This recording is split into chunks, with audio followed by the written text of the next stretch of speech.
So the other day on the front page of the Washington Post was a story about a $1.86 million settlement between a family and the city of Seattle.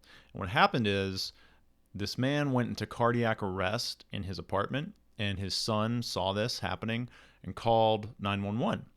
And when the paramedics showed up, they waited outside because the apartment building was on something called a caution list, or there was a caution note attached to this apartment that basically said paramedics shouldn't go inside unless they're accompanied by police because of sort of hostile behavior by tenants towards police officers.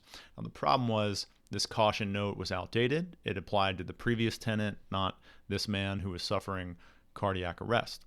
So, because of that, the EMS waited about 15 minutes and the man died. And so his family sued the city of Seattle for wrongful death and were able to recover a $1.86 million settlement. There's something called loss of chance.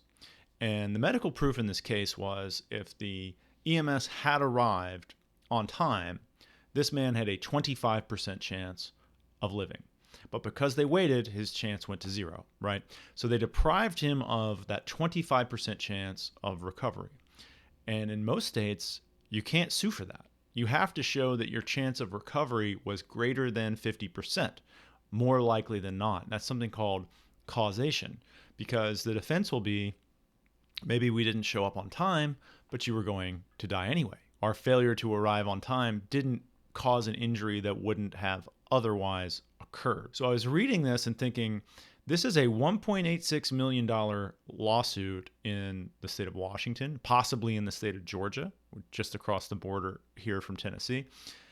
But you can't bring any case like this in the state of Tennessee. Couldn't bring this case in the state of Kentucky. So I thought that was interesting, and I thought most people might not understand that little nuance that wasn't really discussed in the article. So that is the loss of chance doctrine in a nutshell, and it's the difference between the recovery here and the case not being brought at all in certain jurisdictions.